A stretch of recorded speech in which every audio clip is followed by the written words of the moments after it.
అందరికీ నమస్కారం. ఈరోజు కట్టెల పొయ్యి మీద మటన్ కర్రీ చేస్తున్నాం. చూడండి.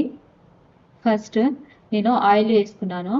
ఆయిల్ హీట్ అయిన తర్వాత కరివేపాకు వేసుకుని, ఆ కరివేపాకు తర్వాత ఉల్లిపాయ పచ్చిమిరపకాయ ముక్కలు కూడా వేసుకున్నాను. ఇందులో నేను పచ్చిమిరపకాయలు ఎక్కువ యూజ్ చేశాను. చూడండి ఎలా త్వరగా అయిపోతుందో, ఎలా త్వరగా ఫ్రై అయిపోతున్నాయో ఆనియన్స్ కానీ పచ్చిమిర్చి కానీ. చూశారు కదా, చాలా మంచిగా ఫ్రై అవుతున్నాయి.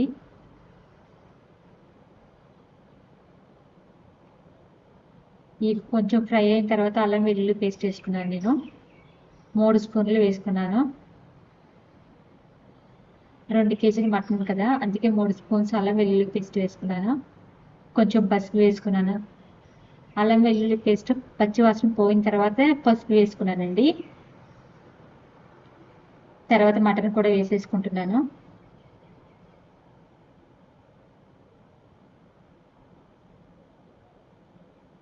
మటన్ మంచిగా క్లీన్ చేసుకుని, అదే నీసు వాసన లేకుండా మంచిగా క్లీన్ చేసుకోవాలి.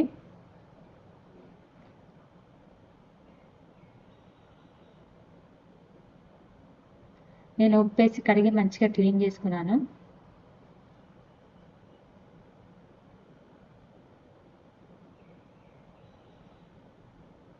చూసారు కదా, కట్టెల పొయ్యి మీద ఈజీగా అయిపోతుందండి వంట.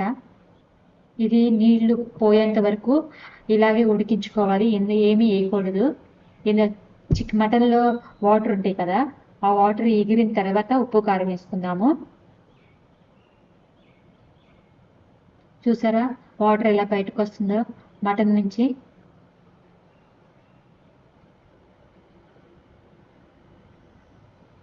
ఆ వాటర్ అన్నీ అయిపోయిన తర్వాత మనం ఉప్పు కారం వేసుకుందాం.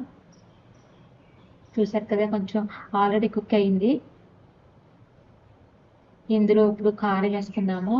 కారం, ఉప్పు, ఇందులో చూపించలేదు ధనియాల పొడి, గరం మసాలా కూడా వేసుకున్నాము.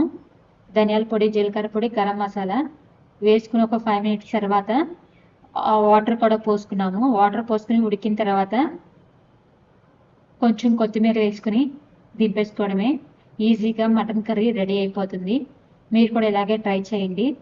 Thank you for watching. Please subscribe.